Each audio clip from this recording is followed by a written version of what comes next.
ചേട്ടൻ്റെ അക്കൗണ്ടിലേക്ക് ഒരു സുപ്രഭാതത്തിൽ 2261 കോടി രൂപയാണ് വന്നിട്ടുള്ളത്. അങ്ങനെ ഒരു ന്യൂസ് നമ്മളെല്ലാവരും മീഡിയയിലൂടെയും എല്ലാം അറിഞ്ഞു കഴിഞ്ഞു. പക്ഷെ ആ പൈസ വെച്ചിട്ട് ആ ചേട്ടൻ എന്തൊക്കെ ചെയ്തു എന്നുള്ളത് നമ്മൾ അറിഞ്ഞിട്ടുണ്ട്. നമുക്ക് ചോദിക്കാം, എന്തൊക്കെ ചെയ്തു ചേട്ടാ പൈസ വെച്ചിട്ട്? ഒരു മാസത്തോളം അങ്ങനെ ഉണ്ടായിരുന്നു.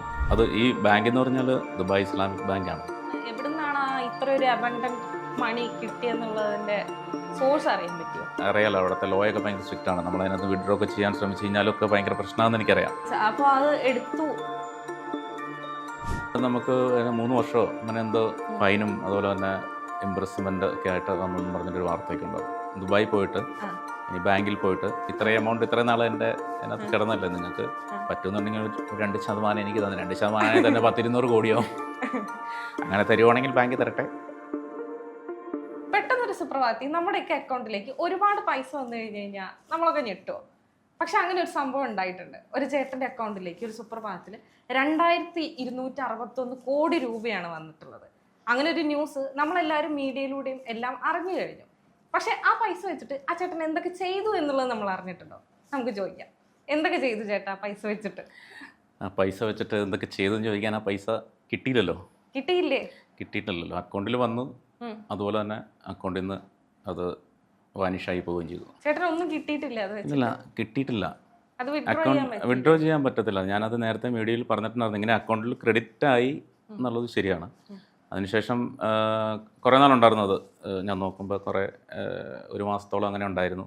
പിന്നെ ഞാൻ അത് ഈ ബാങ്ക് എന്ന് പറഞ്ഞാൽ വിദേശത്താണത്, ദുബായ് ഇസ്ലാമിക് ബാങ്കാണത്. പിന്നീട് ഒരു മാസം കഴിഞ്ഞതിന് ശേഷം പിന്നീട് അവിടെ ഒരു ബാങ്കിൻ്റെ സ്റ്റേറ്റ്മെൻറ്റ് വന്നപ്പോൾ അത് മൈനസ് ആയിട്ടാണ് കാണിക്കുന്നത്. അതെങ്ങനെ വന്നത്, പല രീതിയിലും പല ആൾക്കാർ പറയുന്നുണ്ട് എങ്ങനെയാണെന്നുള്ളതൊക്കെ. പക്ഷെ അതിന്റെ സോഴ്സ് എന്താണ്, എവിടുന്നാണ് ഇത്ര ഒരു അബണ്ടന്റ് മണി കിട്ടിയെന്നുള്ളതിന്റെ സോഴ്സ് അറിയാൻ പറ്റുമോ? അതിനെക്കുറിച്ച് എനിക്ക് യാതൊരു ഐഡിയ ഇല്ല. അത് ബാങ്കുമായിട്ട് ഞാൻ ബാങ്കിനേക്കൊരു മെയിൽ ചെയ്തിരുന്നു, ഇങ്ങനെ ഒരു ഇത് വന്നിട്ടുണ്ട്, ഒരു ഫിഗർ ഞാൻ അക്കൗണ്ടിൽ കണ്ടു, അതിൻ്റെ വിശദാംശങ്ങളൊക്കെ പറഞ്ഞുകൊണ്ട് ഞാൻ മെയിൽ ചെയ്തിട്ടുണ്ടായിരുന്നു. അത് ഞാൻ ഇവിടെ വന്നതിന് ശേഷം മീഡിയയിലൊക്കെ പറഞ്ഞതിന് ശേഷമാണ് മെയിൽ ചെയ്തത്. അതിന് ശേഷം വന്ന സ്റ്റേറ്റ്മെൻറ്റിലാണ് ഇത് മൈനസ് ആയിട്ട്, ഫുൾ എമൗണ്ട് മൈനസ് ആയിട്ട് കാണിക്കുന്നത്. മീഡിയയിലൊക്കെ വന്ന് പറഞ്ഞതിന് ശേഷമാണ് അത് പോയത്. ഓക്കെ. അപ്പോൾ ഇങ്ങനൊരു ഇത്രയും എമൗണ്ട് ഓഫ് മണി നമ്മുടെ അക്കൗണ്ടിൽ വന്നെന്നുള്ളത് ആരോടെങ്കിലും ഒക്കെ പറഞ്ഞിട്ടുണ്ടായിരുന്നു? തീർച്ചയായിട്ടും മീഡിയ മൊത്തം പറഞ്ഞല്ലോ ഇവിടെ വന്ന ശേഷം. അതിനുശേഷം വീട്ടില് ഞാൻ കേട്ടിട്ടുണ്ട്, ലോട്ടറി അടിച്ചു കഴിഞ്ഞ് കഴിഞ്ഞാൽ വീടിന് മുന്നേ ഒരുപാട് പേര് വന്ന് വരി നിൽക്കും. അതേപോലെ അങ്ങനെയൊന്നുമില്ല. കാരണം വെച്ചാൽ എന്നെ അങ്ങനെ അറിയുന്ന അത്ര വലിയൊരു ഫേമസ് ആയില്ല. അത് വെച്ചാൽ കുറേ ചാനലുകളിലൊക്കെ വന്ന് പത്രത്തിലൊക്കെ വന്ന് അല്ലാതെ ലോട്ടറി അല്ലല്ലോ അറിഞ്ഞല്ലോ. പെട്ടെന്ന് ലോട്ടറി പോലെ തന്നെ അക്കൗണ്ടിൽ ക്രെഡിറ്റ് ആയി, അതിനകത്ത് കൃത്യമായിട്ട് പറയുന്നുണ്ട് അക്കൗണ്ടിൽ ഇങ്ങനെ ക്രെഡിറ്റ് ആയി എന്നുള്ളത് പറയുന്നുണ്ട്. പക്ഷേ അത് കൃത്യമായിട്ട് ഞാൻ അതിനകത്ത് പറയുന്നുണ്ട്, നമുക്ക് ഒന്നും ചെയ്യാൻ പറ്റില്ല, അതൊരു ആക്റ്റീവ് അല്ലാത്തൊരു അക്കൗണ്ട് ആയിരുന്നു. അങ്ങനെ ഒരു ഫിഗർ വന്നു. പിന്നെ ആ ഫിഗറിൻ്റെ കാണുമ്പോൾ നമുക്കൊരു രസമുണ്ടല്ലോ, അത്രയും വലിയൊരു ഫിഗർ. അതിപ്പോൾ നല്ലൊരു വാർത്തയ്ക്ക് ഒരു സോഴ്സ് ഉണ്ടല്ലോ എന്ന് കരുതിയിട്ട് അങ്ങനെ. ചേട്ടൻ്റെ ഇതിന് മുന്നത്തെ ഒരു വീഡിയോന്റെ കമന്റ് സെക്ഷനിൽ ഞാൻ കണ്ടിരുന്നു, ചേട്ടാ ഒരുപാട് കഷ്ടപ്പാടാണ്, ഒരു 10 ലക്ഷം രൂപ തരുമോ എന്നൊക്കെ ചോദിച്ചു. അങ്ങനെ മെസ്സേജ് അതിനകത്ത് കുറേ മെസ്സേജസ് അങ്ങനത്തെ മെസ്സേജിനോടൊക്കെ പ്രതികരിക്കാറുണ്ടോ? ഞാനൊന്നും പ്രതികരിച്ചില്ല അതിനകത്ത്. അത് കുറേ മെസ്സേജസ് അങ്ങനെ ഉണ്ടായിരുന്നു. അതായത് ആ വീഡിയോയുടെ താഴെ കുറേ മെസ്സേജ് ഉണ്ടായിരുന്നു. അതൊരു 1 മില്യനൊക്കെ മുകളിൽ വ്യൂവേഴ്സ് ഉള്ള വീഡിയോ ആയിരുന്നു. അപ്പോൾ അതിനകത്തിപ്പോൾ ഞാൻ പ്രതികരിക്കേണ്ട ആവശ്യമില്ലല്ലോ, കാരണം നമ്മൾ ഇട്ടൊരു വീഡിയോ അല്ല അത് ഒന്നാമത്. പിന്നെ എനിക്ക് പേഴ്സണലായിട്ട് അങ്ങനെ ഇൻസ്റ്റാഗ്രാമിലൊക്കെ അങ്ങനെ കുറേ ഇത് വരാറുണ്ട് മെസ്സേജസ്. ഇതിന്റെ സോഴ്സിനെ കുറിച്ച് അറിയാൻ ഈ മെയിൽ അല്ലാതെ നമ്മൾ ബാങ്കുമായിട്ട് നേരിട്ട് ബന്ധപ്പെട്ട്?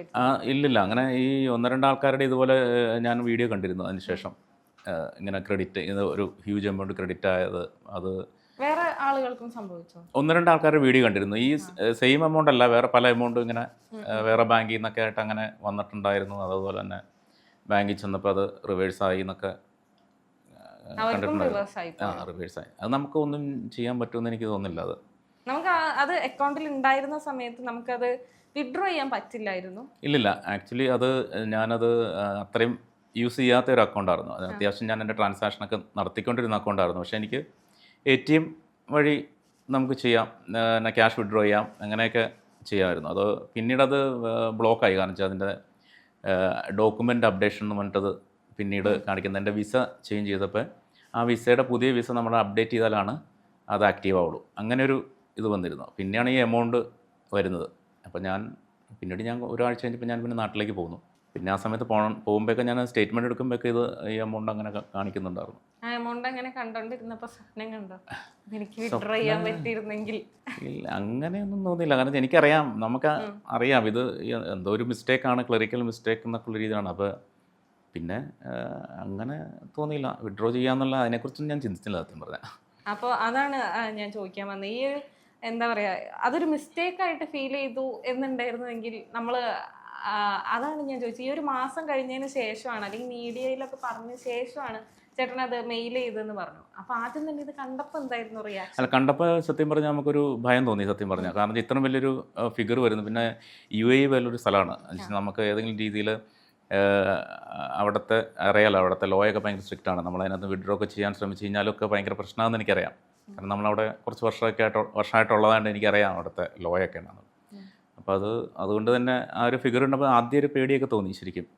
പിന്നെ അതുകൊണ്ടാണ് ഞാൻ ആദ്യം ബാങ്കിൽ പറയാത്തത് ഇത് എന്താണെന്നല്ല. പിന്നെ എനിക്കറിയാമായിരുന്നു ഇത് എന്തായാലും ഒരു ക്ലറിക്കൽ മിസ്റ്റേക്ക് അല്ലെങ്കിൽ ഡിജിറ്റൽ എന്തെങ്കിലും ഒരു ഡിജിറ്റ് മാത്രം കാണിക്കുന്നതായിരിക്കാം, എന്തും ആയിക്കോട്ടെ എന്നുള്ള രീതിയിൽ. പിന്നെ ഞാൻ എൻ്റെ ഒരു ഫ്രണ്ടുമായിട്ട് ഡിസ്കസ് ചെയ്ത് പറഞ്ഞത് അത് ചിലപ്പോൾ ഒരാഴ്ച കഴിയുമ്പോഴേക്കും ചിലപ്പോൾ അത് റിവേഴ്സ് ചെയ്ത് പോകുമ്പോൾ ഇപ്പം അത് ഒന്നും പറയാൻ പോകണ്ടെന്ന് പറഞ്ഞു.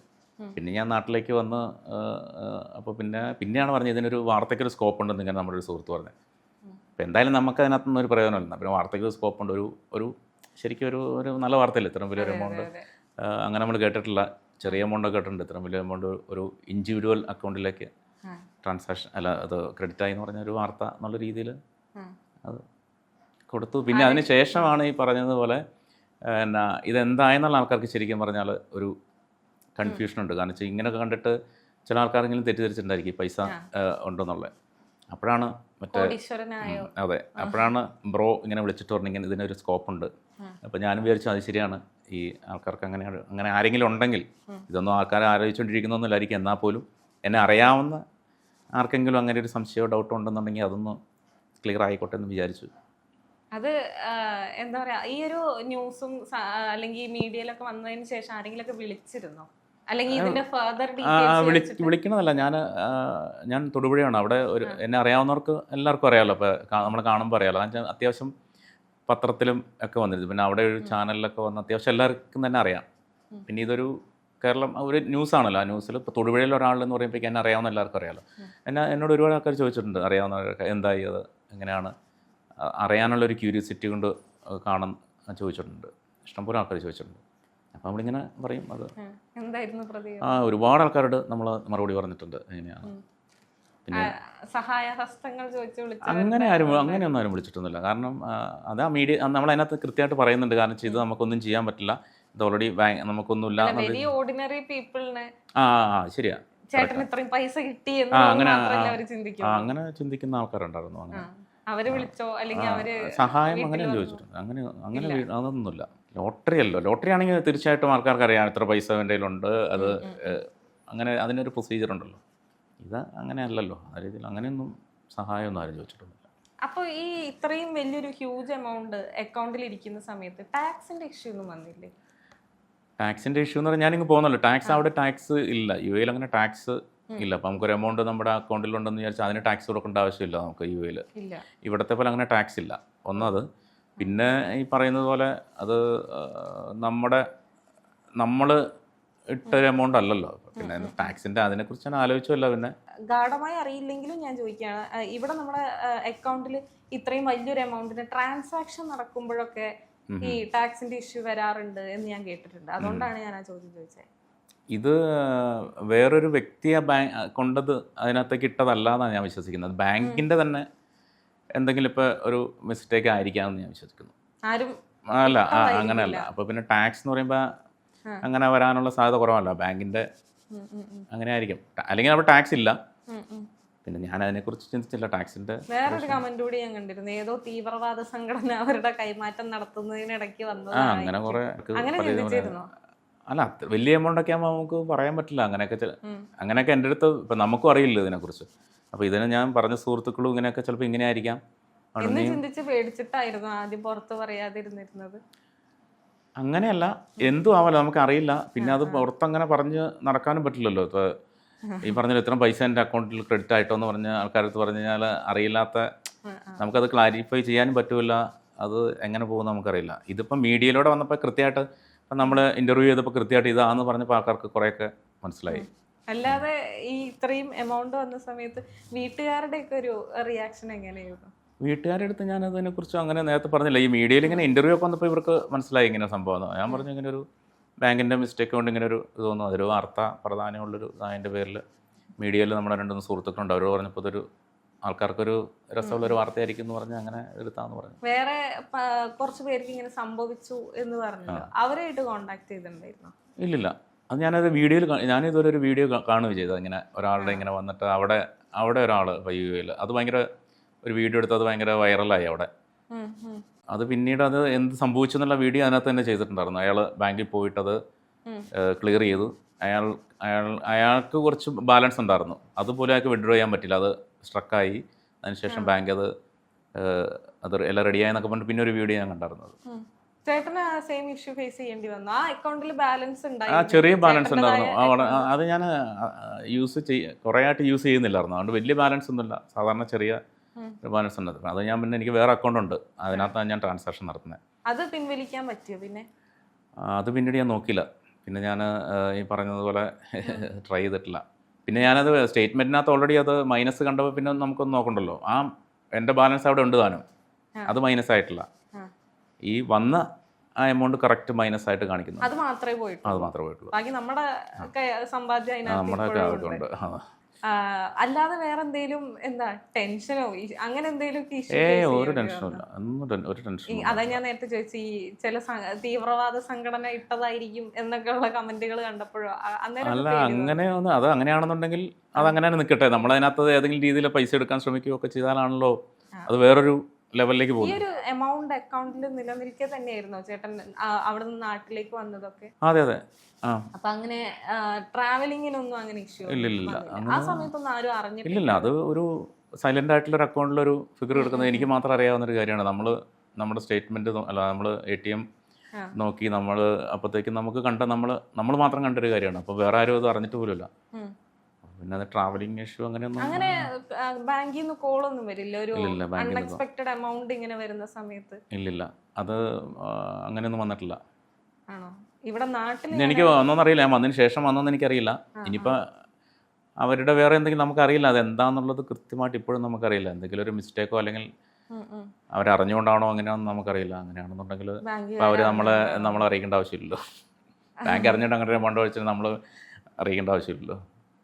അല്ല, ഇവിടെ നാട്ടിൽ ഞാൻ അങ്ങനെ കേട്ടിട്ടുണ്ട്, അതായത് ഒരു ഹ്യൂജ് എമൗണ്ട്, സാധാരണ അത്തരത്തിലൊരു വലിയ എമൗണ്ടിന്റെ ട്രാൻസാക്ഷൻ നടക്കാത്ത ഒരു അക്കൗണ്ടിൽ ഇതുപോലൊരു ട്രാൻസാക്ഷൻ നടക്കുമ്പോൾ ബാങ്കുകാര് അവൈർഡായിട്ട് അല്ലെങ്കിൽ അവരത് അറിഞ്ഞിട്ട് വിളിക്കുന്നു, അല്ലെങ്കിൽ എന്തെങ്കിലും എന്താ പറയാ പുതിയ ന്യൂസ് ഞാനും കേട്ടായിരുന്നു. അയാൾ അതിനകത്ത് കുറച്ച് പൈസ എടുത്ത് ചെലവാക്കി, കുറച്ച് അധികം പൈസ അതിനകത്തേക്ക് വന്നിട്ട്.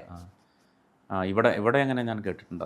അതാണ് ഞാൻ ചോദിച്ചത്, അവിടെ വിദേശത്ത് അങ്ങനെ പ്രശ്നം വിദേശത്ത് ഉണ്ടായിട്ടില്ല.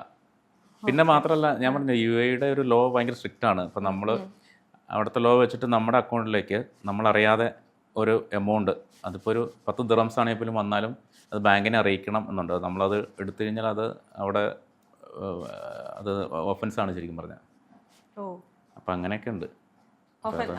അപ്പോൾ അത് എടുത്തു എന്ന് വന്നു കഴിഞ്ഞാൽ എന്താണ് അതിൻ്റെ? അതുണ്ട്, നമുക്ക് 3 വർഷമോ അങ്ങനെ എന്തോ ഒരു, ഞാനത് ഇന്നാളൊരു വാർത്ത ഉണ്ടായിരുന്നത് ഇതുപോലെ തന്നെ ആരോ എടുത്ത് കുറച്ച് ചെറിയ എമൗണ്ടാണ് പുള്ളി യൂസ് ചെയ്തിട്ട് എന്തോ ഫൈനും അതുപോലെ തന്നെ ഇംപ്രസ്മെൻ്റ് ഒക്കെ ആയിട്ട് വന്നെന്നും പറഞ്ഞിട്ടൊരു വാർത്തയൊക്കെ ഉണ്ടായിരുന്നു. ഇവിടത്തെ പോലെയല്ല, അവിടെ കുറച്ചുകൂടെ സ്ട്രിക്റ്റ് ആണ്. അതുകൊണ്ട് അതൊക്കെ കാരണമാണ് നമ്മൾ പിന്നെ അതിനകത്തേക്ക് ആ ഭാഗത്തായിട്ട് നോക്കാത്തത്. അപ്പോൾ ഇതിനകത്ത് പറയാനുള്ള എന്താണെന്ന് വെച്ച് കഴിഞ്ഞാൽ, എനിക്ക് പറയാനുള്ളത് വെച്ചാൽ ഇതിനകത്ത് ഇനി ഇത് കാണുന്ന ആൾക്കാരെന്ന് പറഞ്ഞു കഴിഞ്ഞാൽ അത് വൈൻഡപ്പ് ആയി, ഫൈനലൈസ് ആയി, അങ്ങനെ ഒരു ചാപ്റ്റർ ഇവിടെ ക്ലോസ് ആവുകയാണ്. ഇനി കൂടുതൽ കാര്യങ്ങളൊന്നും ഇല്ലാതെ ബാങ്ക് അത് വളരെ മാന്യമായിട്ട് റിവേഴ്സ് ചെയ്തു. നമ്മൾ ഹാപ്പി, ബാങ്ക് ഹാപ്പി, എല്ലാവരും ഹാപ്പി. അങ്ങനെ ഈ മീഡിയയിലൂടെയാണ് ആദ്യമായിട്ട് ഇതിൻ്റെ ഒരു ആഫ്റ്റർ എന്തായെന്നുള്ള, മിക്കവാറും ആൾക്കാർക്ക് എന്തായെന്ന് അറിയാനുള്ള ആഗ്രഹമുണ്ട് എന്തൊക്കെ പറഞ്ഞത്. കാരണം അതിനകത്ത് ഒരു 1 മില്യൺ ആൾക്കാർ കണ്ടിട്ടുണ്ട്. അതിൻ്റെ കമൻസ് കണ്ടാൽ തന്നെ അറിയാം ആൾക്കാരുടെ പല അഭിപ്രായങ്ങളുണ്ടായിരുന്നു അതിനകത്ത്. ആൾക്കാരുടെ ഊഹങ്ങളുണ്ടായിരുന്നു. അപ്പോൾ എല്ലാവർക്കും എന്താണെന്നുള്ള യഥാർത്ഥത്തിൽ അറിയാനൊരു ആഗ്രഹം കാണുമല്ലോ. കണ്ടിരുന്നു കുറെ പേര് പലതും ഇരുന്ന് അങ്ങേയറ്റ് ഇമാജിൻ ചെയ്യുന്നുണ്ട്. അവിടെ ഒരു ചർച്ചയൊക്കെ ആയിരുന്നു ഞങ്ങളുടെ നാട്ടിൽ. അവിടെ ഇരുന്ന് ഒരു ചായക്കടയിലൊക്കെ ഭയങ്കര അത് എന്തായിരിക്കും ഇങ്ങനെ ഭയങ്കര ചർച്ചയായെന്ന് എൻ്റെ വേറെ സുഹൃത്ത് പറഞ്ഞു. ആ വാർത്ത പത്രത്തിൽ വന്നതിന് ശേഷം 2 ദിവസം അത് തന്നെയാണ് ചർച്ച. ചായ കുടിക്കുമ്പോൾ ആൾക്കാർക്ക് ഇത് അറിഞ്ഞു. അപ്പോൾ തീർച്ചയായിട്ടും എനിക്ക് തന്നെ ഇതിനൊരു റിലവൻസി ഉണ്ട് ഈ ഒരു ഇന്റർവ്യൂവിന്. ചർച്ചാ വിഷയമാണത്. അപ്പോൾ ഞാൻ തന്നെ പറയുമ്പോൾ അതിനകത്തൊരു റിലവൻ്റ് ആണല്ലോ. തീർച്ചയായിട്ടും ഈ ഒരു വീഡിയോയ്ക്ക് അങ്ങനെ ഒരു ഇത് ഉണ്ടാവും. അറിയാവുന്നവർക്ക്, അറിയാൻ ആഗ്രഹമുള്ളവർക്ക് ഇത് അറിയാൻ പറ്റും. എന്തായാലും ആ സൗഭാഗ്യം നമുക്കാണ് ലഭിച്ചിരിക്കുന്നത്. എന്താണ് ആ പൈസയ്ക്ക് അല്ലെങ്കിൽ ആ ഒരു എമൗണ്ടിന് എന്ത് സംഭവിച്ചു എന്നുള്ളതിന്റെ ഒരു ക്ലാരിഫിക്കേഷൻ ചേട്ടൻ ഈ ചാനലിലൂടെയാണ് ആദ്യമായി പുറത്ത് പറയുന്നത്. ഇനി ഒരു കാര്യം കൂടെ പറഞ്ഞോട്ടെ. ഇനിയിപ്പോൾ ഞാൻ ദുബായി പോയിട്ട് ഇനി ബാങ്കിൽ പോയിട്ട് ഇത്രയും എമൗണ്ട് ഇത്രയും നാൾ എൻ്റെ അതിനകത്ത് കിടന്നല്ലേ, നിങ്ങൾക്ക് പറ്റുമെന്നുണ്ടെങ്കിൽ ഒരു 2% എനിക്ക് തന്നെ 2% തന്നെ 10-200 കോടിയാവും. അങ്ങനെ തരുവാണെങ്കിൽ ബാങ്കിൽ തരട്ടെ. നമുക്ക് അതിന്റെ അതെ, ഇൻട്രസ്റ്റ് അല്ല ഞാൻ പറഞ്ഞതെന്നു വെച്ചാൽ ഈ എമൗണ്ട് നമ്മളിപ്പോൾ അറിയാതെ തന്നെ അവിടെ കിടക്കുമെന്ന് വിചാരിക്കും. ഒരു 3 മാസം ഒന്നുമില്ല, 3 മാസം 2260 കോടി രൂപ കിടക്കുവാണെങ്കിൽ 3 മാസത്തെ ഇൻട്രസ്റ്റ് തന്നെ നമുക്ക് നോക്കിക്കഴിഞ്ഞാൽ ഒരു 10-40 കോടി ആ ഇൻട്രസ്റ്റ് മാത്രം നമുക്ക് കിട്ടും നമ്മുടെ അക്കൗണ്ടിൽ വന്നാണെങ്കിൽ. ശരിക്കും പറഞ്ഞാൽ ബാങ്ക് അങ്ങനെ കിടക്കണമെങ്കിൽ എനിക്ക് തരേണ്ടതല്ലേ ശരിക്കും പറഞ്ഞാൽ. എൻ്റെ അക്കൗണ്ടിൽ അവരുടെ മിസ്റ്റേക്ക് ആണെങ്കിൽ പോലും ഇല്ലില്ല. അതാ ഞാൻ പറഞ്ഞത്. അത് അവർ ഞാൻ മെയിൽ ചെയ്തിട്ട് റിപ്ലൈ ചെയ്തില്ല. ഇനി ഞാൻ ചെല്ലുമ്പോൾ നമ്മൾ ഡയറക്റ്റ് വന്നിട്ട് വേണേൽ ചോദിക്കാമല്ലോ. അങ്ങനെ ഒരു ഹോപ്പ് അവിടെ വെച്ചുകൊണ്ട് അവസാനിപ്പിക്കാന്ന് ഞാൻ പറഞ്ഞത്. ഇത്രയും കാലത്തോളം നമ്മൾ ആ ഒരു തുകയെ സുരക്ഷിതമായി കീപ്പ് ചെയ്തല്ലോ. അപ്പൊ അത് നമുക്ക് അങ്ങനെ ഒരു ഹോപ്പ് വെച്ചുകൊണ്ട് നമുക്ക് അവസാനിപ്പിക്കാം. ശരിയല്ലേ? ഇനി എങ്ങാനും ബിരിയാണി കിട്ടിയാലോ അല്ലേ? അതെ അതെ. അപ്പൊ എന്തായാലും ഇനി ഈ ഒരു വിഷയം ആരും ആലോചിച്ച് തല ഉണ്ടാക്കണ്ട. ആ ഒരു ചാപ്റ്റർ ഇതോടെ ക്ലോസ് ആയി എന്നാണ് ചേട്ടൻ പറയുന്നത്. അപ്പൊ പിന്നെ നമുക്ക് വൈൻഡ് അപ്പ് ചെയ്യാം. Thank you.